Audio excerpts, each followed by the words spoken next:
excited to have you all listening in this week. This is my most awkward moment. Having to engage audience and guest. Still getting that down. But I'm really excited this week. We have Matthew Chavez with us, and he is someone that I've heard about a lot in the community, and I'm stoked for what he does and what he provides. So I'm going to let him introduce himself and tell us a little bit about what he does. All right. Well, thank you so much for having me, first of all. Again, I'm Matthew Chavez, and just what I do a little bit professionally that I'm sure we'll talk about a little bit here is I am a breathwork facilitator and a somatic coach. And so the way I like to put it is that I guide sacred journeys for awakening souls. I'll just kind of leave it at that, and we can get it into more about all those things. Yeah. As the conversation progresses. We will. We will. So I'm very curious, and kind of the direction I want to go today in conversation is who you are and what led you into this work. Because this is a kind of a wild world. Like you're in the wellness industry, but you're not necessarily cataloged under mental health, but more an embodiment practice, which is kind of a newer concept in the health and wellness world, even though we've been doing this for centuries in BIPOC community. But to, folks who practice in institution or westernized medicine, it is a newer, and I'm air quotes for people listening in, concept. So I'm curious about how you got connected to it. Well, you want the long version or the short version? We have an hour. We have an hour. Yeah. Okay. Well, I'd say there is mainly two catalysts for me if I were to really break it down. And they both happened around, same time in my teens, between like 14 and 18. Mm-hmm. Well, first of all, I was always just really inquisitive and curious about the nature of our existence. Mm-hmm. My dad will once in a while remind me of this time. I believe I was like 8, and we're just sitting in a restaurant. I don't know what we're talking about, but I just remember asking my parents, like, what's the point of all of this? I'm like, why are we here? Like a wise little 8-year-old Matthew. I mean, some part of me, yeah. Yeah. Okay. There was probably another really pessimistic part, just like, what is the point of all this? Mm-hmm. But underneath it was just a really curious, part of me is just starting to open up and awaken and want to know more about our existence. Mm-hmm. So that was always there. So naturally, finding modalities like this and stuff like this was pretty natural to me. But the two catalysts were, if I'm being frank, during my teens, experimenting with, psychedelics. Mm-hmm. That was a big part of it that started opening up and guiding me towards some of those answers to those questions that I had been having, realizing that those substances weren't just like some party drug that you use with your friends to have a good time. Didn't take me too long to realize that. Yeah. And that there was a lot of depth to them. Mm-hmm. And so I explored that for a little bit. And at that same time, I was getting into things like shamanism and just herbalism and different spiritual practices. Mm-hmm. And then when I turned 18, I had a back injury where I ended up, having just severe chronic back pain for the next few years. Mm. And so that was one of the big catalysts at that time, because I did go down the traditional route at first. I went to physical therapy for a little while, was a little bit helpful. Got these big steroid injections with needles, like cortisone injections, I believe it was. Had those a few times and was just like, no, that's not helping. Tried a few other things that were suggested by the doctors. I had a herniated disc in my lower back. And so I just had chronic pain shooting down from my lower back to down my left leg to the top of my foot. And so there was just no relief, very little relief. I could sit down for like 5 minutes at a time before it started to feel like there's someone basically stabbing me in the back. Walking around was okay, but I couldn't really run or do the things that I did because I was pretty athletic, growing up and loved sports. And so a lot of that stuff kind of stopped. So came to a point where I was like, hey, I'm not really getting much relief. And the doctor was just like, well, the last thing is surgery. But honestly, you're really young and there's no guarantees that it's going to help. It could even make it worse or not do anything at all. So I was like, that doesn't sound great. No. And it's a brutal recovery. I mean, I've worked with a lot of people with like herniated disc or bulge disc, and it's like, we're either going to shave down your bones or we're going to fuse your back. And at a young age, it's like, okay, so you're decreasing my mobility for the rest of my life. That's not an optimum solution. Yeah. Super defeating, I imagine. Very defeating. Yeah, I was in a lot of emotional turmoil just in that time of my life in general. It's just in like a really toxic relationship. And then the physical pain. They really made me just start to question like all the things that I had started kind of experiencing and opening up within myself. And I was like, is any of this actually real, or is this like just all in my mind? And I just started doubting myself. And like you said, it was just felt like took a lot of my power away. And so that's when I was like, I was already kind of getting into those, just alternative practices and alternative modalities. So I was like, you know what? I'm not going to do the surgery. There's something inside me that's just saying there's another path. There's another way. I had no idea what it would look like, but I just said yes to it. So it wasn't until years later that I actually found like breathwork and the things that I'm doing now. So I did spend quite a few years struggling, and I got into things like meditation and yoga, and a lot of that stuff was just very inconsistent for me. So there was really little relief in the first, I don't know, sometimes it's hard to even really remember, but the first few years, I would say. Yeah. I mean, it can definitely feel like a blur, especially when you're not kind of like in a firm direction. I think the standard for society is like, you go to high school, you graduate, you go to college, you graduate, and like, meanwhile life is happening and you're trying to hold and handle a bunch of other things like relationship and family and work. And so it definitely can feel like a lot, especially when you're in the fog of like deconditioning, essentially, is what you're kind of describing, it feels like.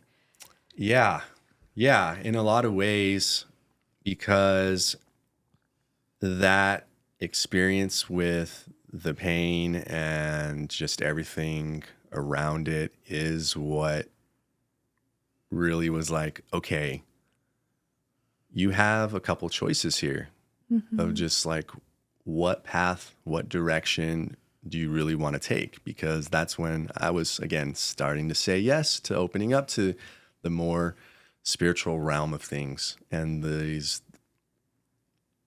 just depths within myself that were very new to me. And so it was almost like, life asking me, are you ready for this? Are you ready for what you are saying you really want? Or are you just saying it, and when more things open up to you, you're just going to close them down? Because it felt like, I had started to find my path. And then when all the pain started happening, that toxic relationship started happening all around the same time. And yeah, it was really like, okay, are you going to let this determine what path your life goes down? Or are you going to trust yourself, trust the universe, however you want to put that, and follow what my inner guidance was really telling me? And there was really nothing for me to really grasp onto at that time. I mean, we're talking, anywhere between 16 and, 12 years ago or so during that time period, which really isn't, that long ago, but a lot of things were different. Even that time period, like there wasn't, social media like is now, and YouTube like there is now, and the information just wasn't right in front of all of our faces like it is now. Yeah. So I remember those times where I was going to the library to look for books on, shamanism and spirituality and stuff. And because it just wasn't as accessible as it is now. So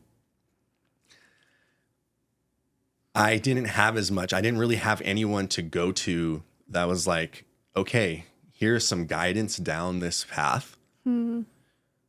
Like, you're not crazy. You don't have to doubt yourself so much. Here's just a little bit of support as you dive into the unknown, essentially, is what it was. So that's where I was like, it was just really easy for me to be like, just to fall into the normacy, just what everyone else was doing, essentially. Yeah. I'm going to ask a question and you don't have to answer it, but do you feel like it's maybe, I'm going to use the word like harder or more difficult to really figure that out as a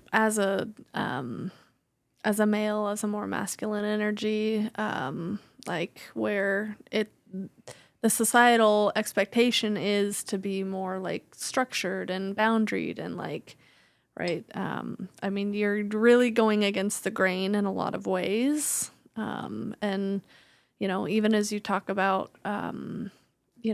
taking this whole other path, and not having any guidance, like not having any reassurance, like that would be lonely and difficult, because then you're like you're maybe denying what would feel normal or expected of you as a male.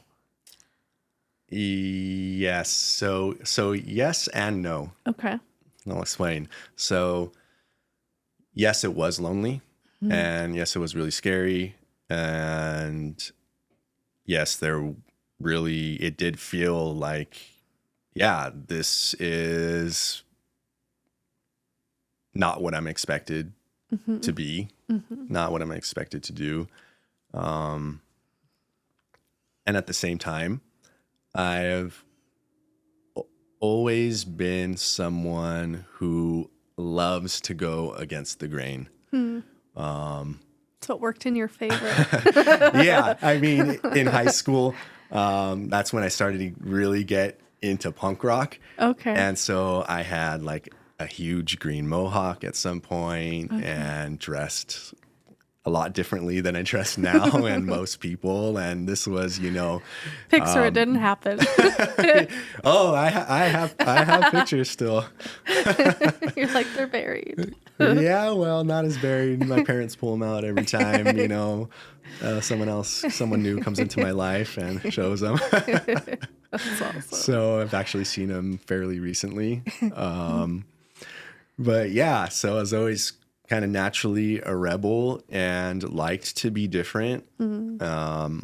And to be honest, back then that came from a place of wounding in some ways, but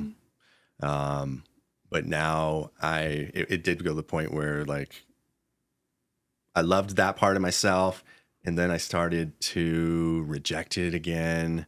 And now I embrace it more again. Not that I have a big mohawk or anything like that, or ever will. Yeah. But yeah, I love going against the grain. So that part of me kind of came naturally. And I was like, I love doing things that other people aren't doing and that are different. And because I do remember those times where I was like searching out like anything locally where I can get around like-minded people or people who are, interested in the same things. And one of the things that I was even going on at that point still is like the Holistic Festival.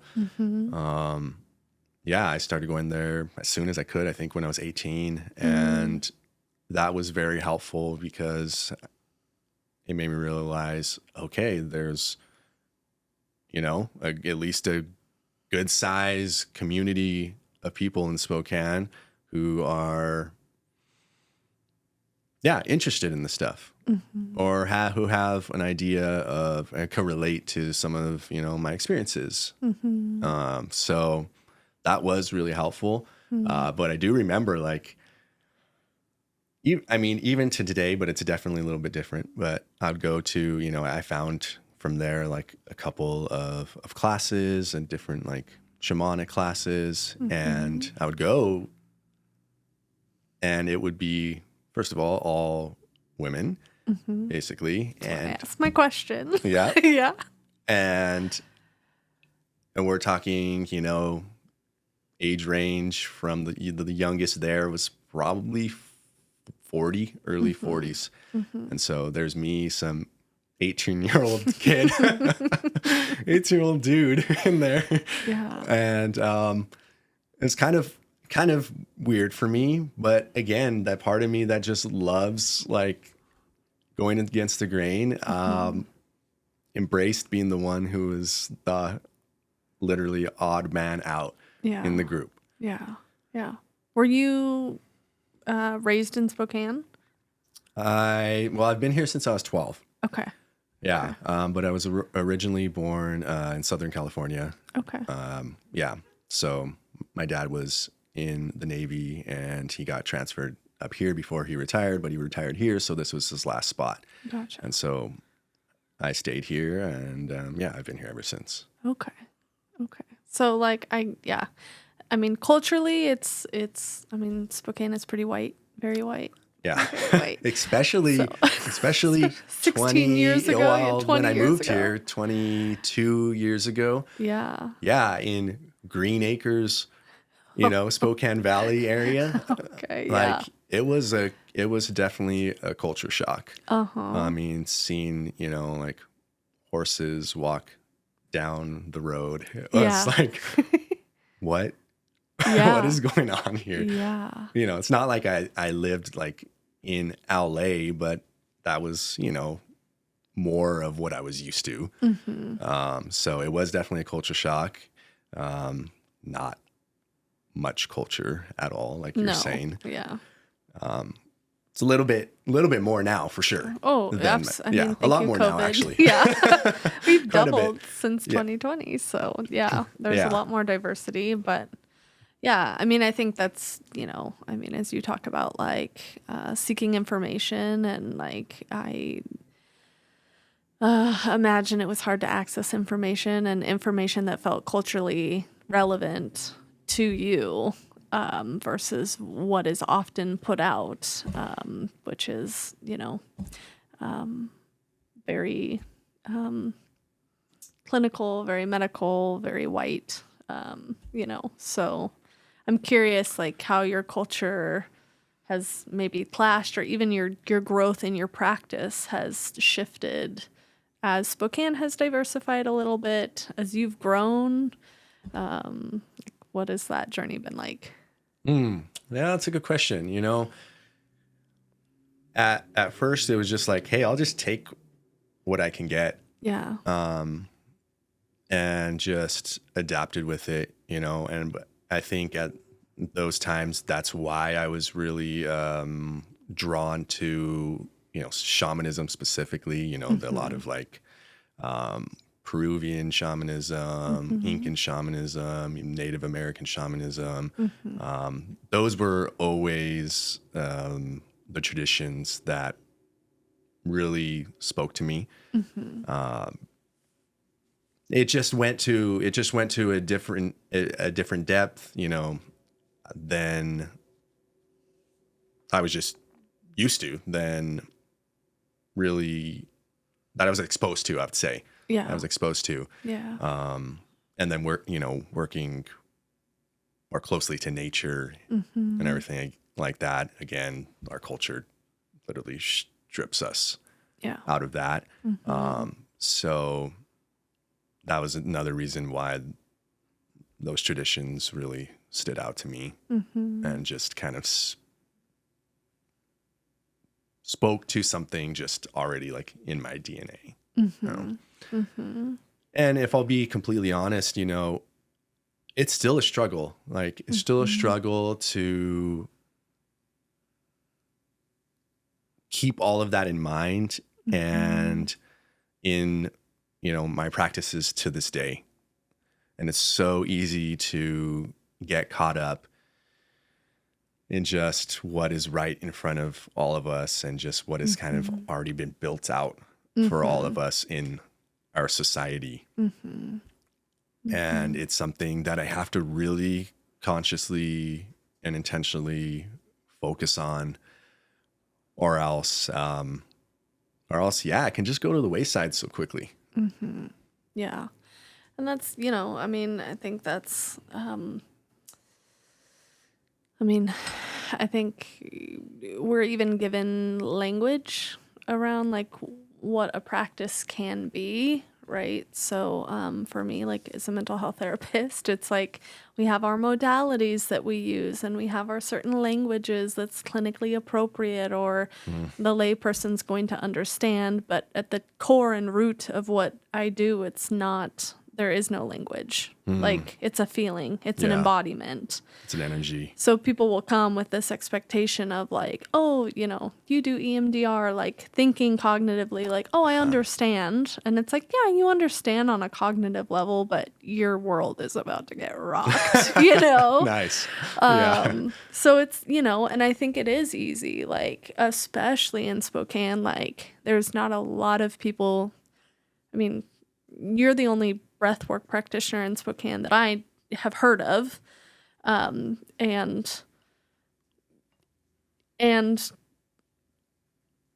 as far as like being a male practitioner, that's pretty rare. And being a person of color and a male, that's also pretty rare. So it's like, now if you go to LA, I'm sure there's like thousands of people doing what we do, but in Spokane, it's like, it stands out because it is so like not typical. Yeah. And it is easy for, because I'll, say like, go do a breathwork course, or go, see this gal for cranial, and people again, like, want to do the thing, but then it's like they don't want to take the risk in doing the thing, so often they won't go do the thing. Totally. So then when they go do the thing, they're like, holy shit, it was life-changing. And it's like, yeah, because you're like with someone who has done the work and is embodied in their own experience and can talk about their experience. And so I think that makes a big difference too, of like being aware of like where you stand culturally and professionally, and holding your own experience and values in alignment, Yes. Yeah. Yes, absolutely. All of that. And something that I don't remember who I heard say it, but I'll, always repeat it, is that you can only take, the depth or of the client or whoever it is that you're working with. You can only take them as deep as you have gone yourself. And so that means, knowing yourself, knowing whatever it is that you're sharing with the other person very, very well. Yes. So you know the nuances. So when the nuances show up for them, you have guidance for them. Yeah. And also just being in integrity and holding that integrity in that space, but also in your life as much as you can, because we are all human, and we fall off out of alignment sometimes. Totally. Yeah. But Can you talk more about that? Like what is integrity to you? Like, what does that look like? Like, when you fall off, like, how do you get back on track? Like, big questions. yeah. Like I said, cool. You're in control, but Yeah, no, it's great. it's fucking real. Like, as practitioners, we're human and we have our own lives and we have our own struggles. And, that does mean that, like, we are going to struggle or fuck up or like, and it is up to us to do the work to get back on so that we can be our healthiest self. Yeah. Not just for ourselves, but also for those that we work with or serve in community. So. Yes.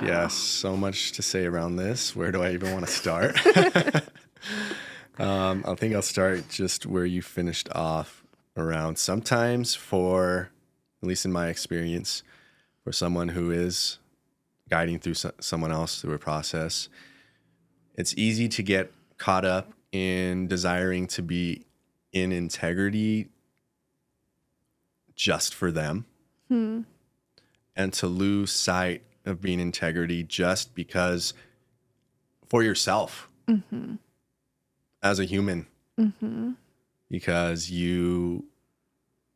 anyone in this area of work is just very heart-centered and wants to serve and wants to support people.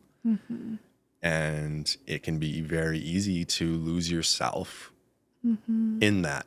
Although that's a big part of us and why we're here and what we're here to do. It can also be really easy to just be like, okay, I'm going to do this so that I can be in alignment and integrity for the people I'm serving. And then kind of lose, and again, I'm speaking for myself right now, and lose sight of why I started doing it in the first place. And then that was for myself and everything that I got out of it, and then therefore who I became and am becoming, and how I express myself out into the world and the impact that I have on others as a result of that. But it always starts with, the individual. Yeah. And so that can kind of bring, especially a practitioner or a facilitator or whatever, out of integrity, just losing sight of that. And I don't know if the client or people who are on the other side of it really ever realize that. And maybe they do. I don't know. But I think that it can be helpful to just hear that and to know that, like, hey, we love what we do, and it's also really challenging in so many different ways. So coming a little bit more back to the integrity aspect, and when you fall out of alignment, when I fall out of alignment, how do I come back? Well, first of all, integrity is different for everybody. Totally. Yeah. Yeah. And for me, it just comes down to, am I listening to my inner voice? when my inner voice is speaking to me. And not only am I listening, but then am I following through and taking action based on what that inner voice is telling me. Or so that would be the staying in integrity with my values and my authentic self, and then falling out of alignment or falling out of integrity would just be simply not listening to that. And sometimes that's making decisions or taking actions based off of conditioning or what someone else is expecting or wounds. So there will be times where I don't listen to that voice. Yeah, that's real. There's That's moments where real. it's like I am making unhealthy choices, and that's a Yep. choice. Yep. You know, And when there- I'm ready, I'll make a different choice. For sure. Yes. And there will be times where that's more subconscious and I don't realize it in the moment. Yeah. And then I'll realize it looking back on it. Yeah. And there will be times literally where it's in the moment. And Yeah. I know Yes. that I am not listening to it. Yeah. And one of the things that I've noticed for myself, and I don't know if this is different for everybody, but this might be helpful for someone. I've tried to become aware of those moments so that I can shift them as much as possible. Because it's so easy to go on autopilot, even when you're aware of that it's happening, to just, you're just going through that autopilot and it's happening right in front of you. And it's just, you're allowing it to happen. Yeah. And so I always try to like break down, okay, what does that actually feel like when it's happening? And what is my experience with it? And what I notice for myself is I notice that I am rushing for it to happen.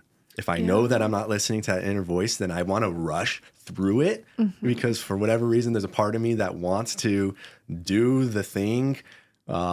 Maybe it's something basic like eat dessert at midnight. And my inner voice is like, you really don't need that. You're going to regret it. It's going to make you feel like crap. But like, you know, I want to get that sugar in me or whatever it is. And and what I notice is just like, I just like do it as fast as I can. Like I try to just rush through it so I can bypass the voice and like pretend like, oh, I didn't hear you. Oh, my bad type of thing. Yeah.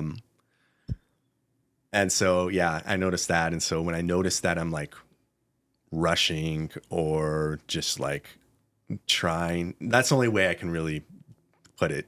Yeah. Just like forcing it and rushing it. Then I'm like, okay, wait, what am I actually doing here? Yeah. Then that's usually tells me, oh, okay, there's a part of me that's trying to ignore what my, inner guidance is telling me right now. Yeah. Yeah. Yeah. And so, but then there's bigger things where I fall out of alignment for, more extended period of time. And then to speak to your question of how do you, get back into alignment? Well, again, for everyone, that's going to be different. But for me, it comes back to a big part of it. It comes back to my, my practices. And that's a big part of why I do them. Because then it connects me back so that inner voice isn't so clouded. Because when you stop listening to that inner voice, then it becomes either muffled or like fuzzy or softer.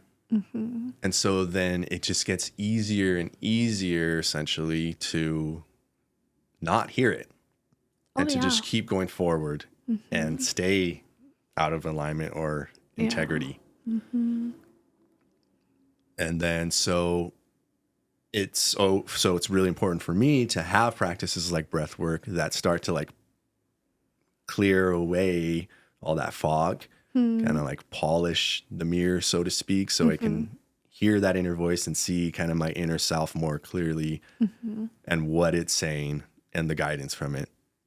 And then I can be like, okay, there you are again. What do I actually need? And it's not even really a question at that point of like, where do I actually go from here? Or what decision do I need to make? It's like, okay, I know. I already know. I know. You've been trying to tell I already me. know. I'm ready to listen. Yeah. Well, stop blocking it. Yes.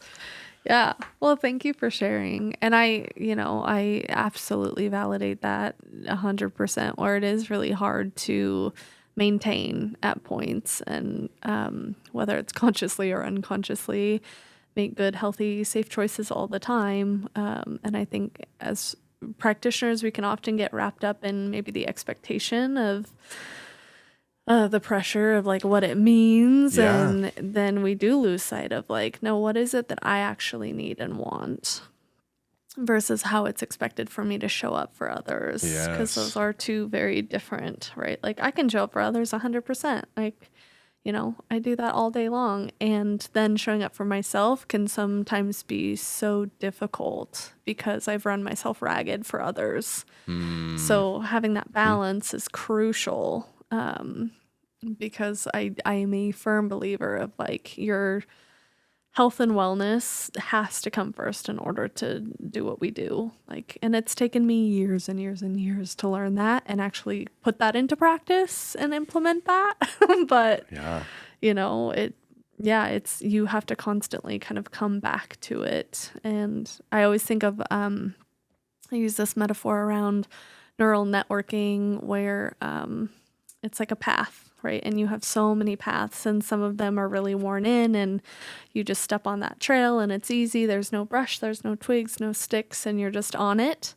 And then with those other paths that we've ignored or are newly formed, like it takes time and there's obstacles in the way, and we gotta like maybe trim the grass again or move the dirt, and it's harder. It requires more of us. Yes, it does. Like long term, maybe you get to the creek faster, or it's easier or whatever. There's a reason why we create those new paths. And so even that knowledge of like not having to do that alone, like someone's with you to help guide that of like, hey, it's just a stick. It feels like a whole tree, but like I'll help you move it, can be helpful. And I think when you have a ritualized practice that is that support and that is that help, or community, like you work a lot in community, I imagine there's like can be easier to maybe show up if someone is there to show up with you. Absolutely. So one of the things that I always like to talk about with clients is pillars of connection. So for some of us, we can connect to whether that's ourselves and that inner voice, that inner guidance more easily being in just a solo practice. And some of us connect to that a lot easier, either being in community or being guided by someone. And I find that for myself, that it is way easier for me to, when being guided by someone who feels safe, who I trust. And I could go a lot deeper within myself that way. And I find that for the vast majority of people that I work with too, whether it's one-on-one, or especially in a group. And that's why I love doing stuff in a group. And it's, I love doing stuff one-on-one too. It's different. But that group community aspect is just so important.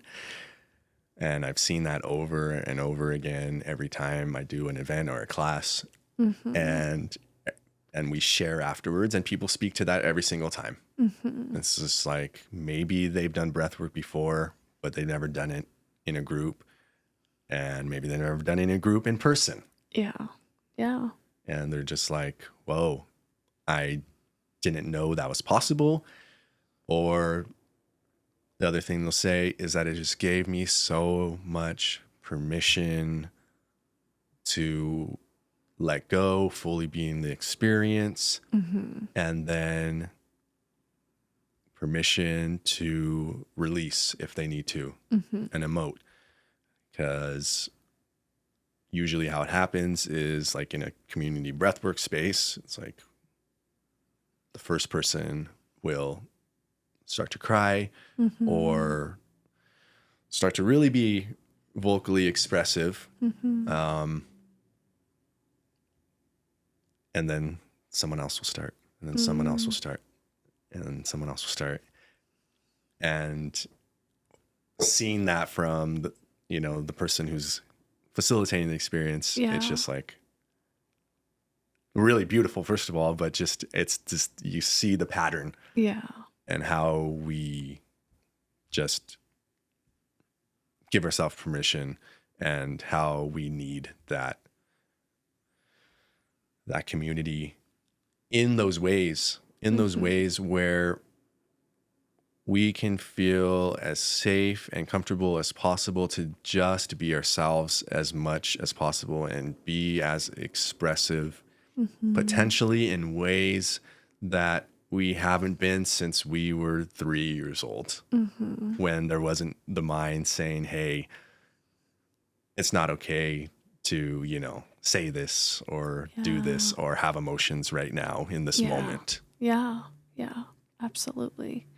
And what's that quote? I'm sure it's been reworked and butchered so many times, but it's like healing doesn't happen in isolation. Yeah, right. Yeah. But it happens in community. And that's, it's so cool to witness what happens when people allow themselves to connect to others and to themselves, and the healing and the growth that can happen can be like surprising to them. Like, oh, I didn't know that I was capable of that, or that would come out, or that I was holding that. It's like, like it's wild what the body chooses to remember or repress or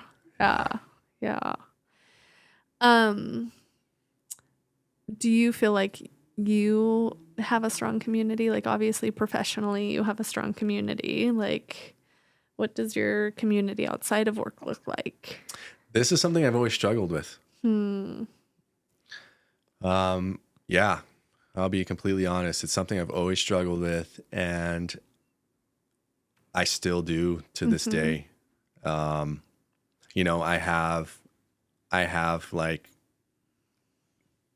certain communities of support that I can go to and do go to as much as I can, but not as much as I'd like.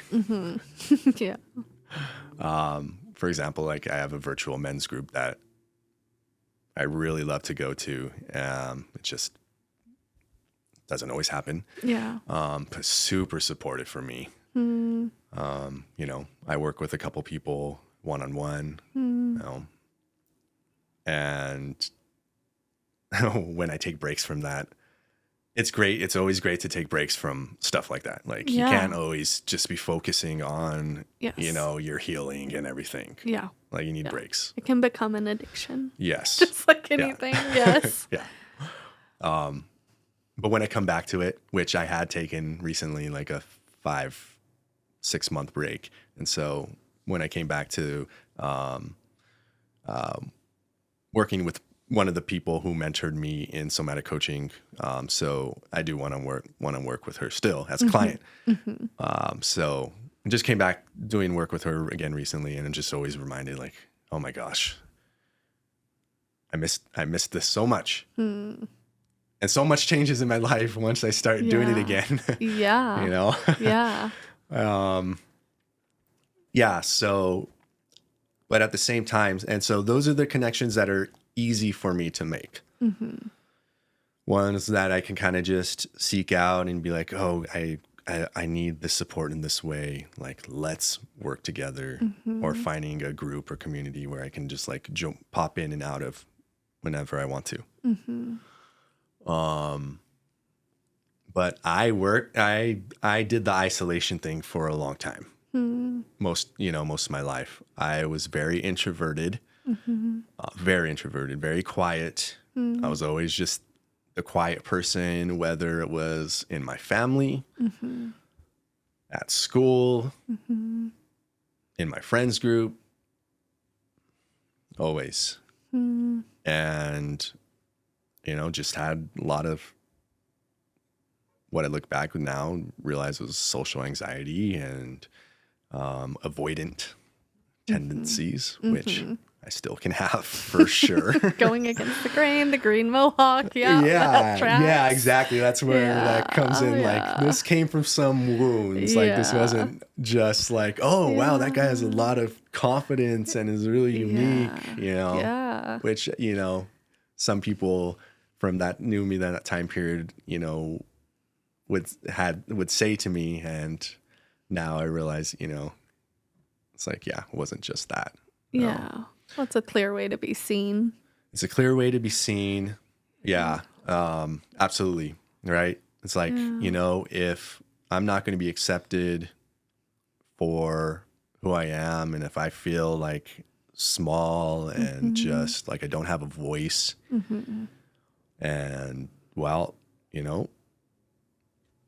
you're not going to miss me. Yeah. You're not going to miss me walking down the hall. Yeah. Like, you're going to see me. You're going to know I'm there, whether you like it or not. Absolutely. Whether you like me or not. Yeah.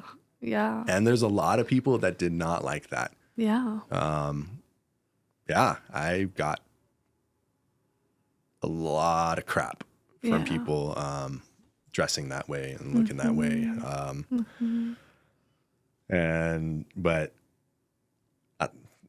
Trailing a little bit off subject, where I'm trying to remember where we're going with that. Community. Community, yes. Okay. Community's been a struggle. I get it. We're all ADD here. We own that. For sure. Yeah. So it's always been a struggle. Yeah. Finding friends. Always been a struggle. Making those real, like, deep connections with the most important people in my life was always a struggle.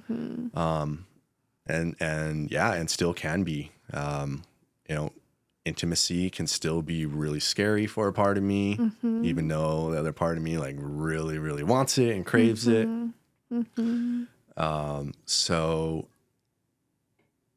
that's why, I am still constantly putting myself into spaces where I can connect to people who I can relate to, and so that I can form more relationships that are just more aligned with who I am now. Yeah. I've had kind of the same friends group, I guess you could call it, since high school. But we've grown apart a lot. Like, a lot has changed. Yeah. Well, you grow up since high school. Some people, don't grow up, or you go in different directions, or needs change, capacity changes. Yeah. Exactly. Yeah. So, I don't spend the amount of time that I do with that group of friends by any means like I used to. And so there's that craving to find people who are just doing more similar things than I'm doing now, that I can relate to in that way. Totally. And it's just been challenging. Yeah. Yeah. Well, it's hard. It's like finding, first of all, I'm going to go on a tangent here, but finding friends as an adult is just difficult. Yeah. Okay.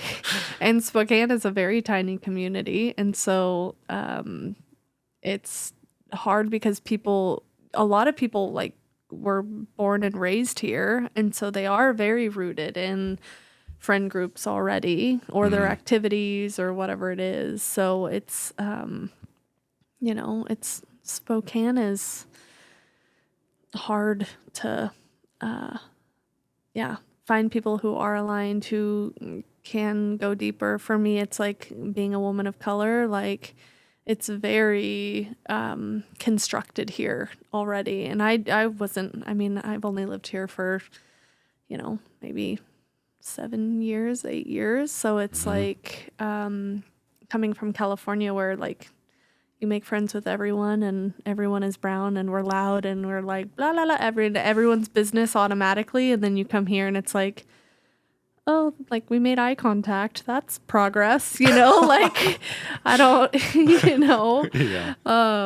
So Spokane's hard in that, like I mean, so Well, like, it's interesting to hear that your perspective, because you've been here a lot, not as long as I have. And so, you know, and been just moving here when I was 12, like that's not a lot of even experience. You know, I didn't experience as much in California that I have here. Yeah. So, you know, I had to adapt and so it's just kind of what I know now. Yeah. So it's interesting to hear you say that. Oh, it's crazy. Like, the need to assimilate here like is so strong, like, and it's geographically it's so like hard to access. Like downtown is kind of dead a little bit here, and then you're like, you have the valley, you have South Hill, and then you have up north, but it's like, you know, unless you're in that community, your exposure is like limited. Like I live closer to downtown, and it's like trying to get people from like north or even South Hill to come downtown is like, I don't want to go downtown. And it's like, oh my gosh, like try 4 hours in LA traffic. Like, what are we talking about? So it is hard. And I think Spokane in general is getting better at like building things to do and places to go, but it's like, it feels like every time something gets started up, it gets closed down. So like even having an established, you know, coffee shop, it's like, you know, you'll have it for like a year and then it's dead, and you're like, okay, cool. So the three faces that you saw like a couple times a week, building that friendship, building that community is like gone. So, and even like event spaces, venues, shit like that, it's like always rolling. Always rotating. Insane. So Spokane is hard, man. Like Spokane is hard. I was just back in California a couple weeks ago, and like, you know, instantly connected to like 3 or 4 people, and it took like one night and one activity, and then you're like, oh, cool, sweet, because it's just like a more open culture place. So, all right, tangent over. But I say that just to validate, like, you were probably like more of an introvert for a reason, especially like if you're like Green Acres, like that's fucking far out, man. Like, it's not like you're in the center of town and there's a shit ton to do. It's like a little bit more isolated. Yeah, that's true. That's true. It's like, unless you stay at school or have an after school activity, like even, you know, I mean, I work with a lot of parents and they're like, the fucking driving my kid around is like, you know, I'll be in the car for 3 hours, and not a lot of parents have the resources, ability to do so. So it's like you hang in your neighborhood, period, you know? Yeah. So I don't know. Well, I'm just happy I'm at the point now where like I can say yes to a lot of the things that I would normally say no to, or back, you know, years ago, even probably 4 years ago, where like, and I understand it, you know, I understand like, and that's why I always like honor people so much when they come like into one of my events or something. Like, I know what it took. So much strength. It's like so much strength, so much courage, and just willingness to put yourself outside of your comfort zone. And I think that's also a really beautiful part about it, because like you did half of the work just getting here. Yeah. And you stretched yourself, and you know, there's some growth from just being here. Yes. So because I know that there was times where that anxiety would show up. I'd want to do something. I'd want to go to a concert or to an event or a class or something, and the anxiety would show up, you know, the day of, and I would decide not to go. Yeah. And you know, that doesn't happen anymore. That's exciting. It is exciting. Yeah. It's growth. Yeah, exactly. It shows me it's a good kind of progress marker, for lack of a better way to put it. Yeah. Because when I do that and get into community, I never regret it. I'm always like, oh, this felt so good. It felt so great to connect with people. Yeah. And do different practices with people, move with people, whatever it may have been. Yeah. So I do feel very lucky that I'm in the place that I am in now, to where I do say yes to those things. Totally. But it is still scary sometimes. Yeah, absolutely. Yeah, I still get nervous for sure sometimes going to a new place, or doing something in a new group. But one of my good friends always says, like, Heather, just do the hardest part. Like, just do the hardest part. Like, put your shoes on, or like get dressed, or get in the car. Like, just do the hardest part and then reassess and like see how you feel. And usually if you do that hardest part, it's like, okay, it's not that bad. Like, I did the thing, I can go do it. yes. But it is sometimes easier just not to do the thing. Like, and those days of like no bones day, or I'm not trying to fuck with it days, they're real. Like honoring that too, but having a balance is healthy. Yeah. For sure. Yeah. For sure. Yeah. Yeah. Especially when you have avoidant parts that really love that. They really just love staying home. Feeding them. All the time, not stretching yourself and feeling all of the different emotions that come from putting yourself out there. Yes. Yeah. It's real. So, anywho. Well, where can people find you? What are you doing next? What's coming up? Yeah. So, best places you can find me on Instagram at the.thirdEyeGemini, or thirdeyegemini.com. You can find out about my upcoming events on there all the time. And right now I just started a 4-week breathwork series where we're out on the patio at the Lotus. So doing some breathwork outdoors. Yeah. Okay. So it is a 4-week series, but you can join in at any time. So anyone who's interested can still join in for week 2, because we just started last night. Last night was the first class of that. And it's just hour classes, so it's a perfect kind of like gateway in for someone who's new to breathwork and maybe doesn't want to commit to my normal 2-hour event, because I know that can be really jaunting a really jaunting task for some people to get themselves to that. So I wanted to create something that was a little bit easier, less time commitment, all of that, but still really awesome experiences. And so Wednesday nights from 7:30 to 8:30, you can find us there out in the patio and doing some breath work while the sun goes down. Sweet. That's pretty and awesome. The Lotus is super cute. Yeah. They have a cool space. So that's awesome. Sweet.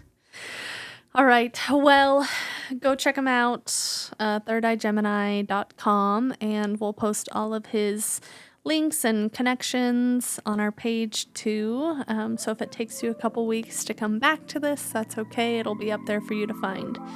Thank you so much for listening in, and we'll see you next week.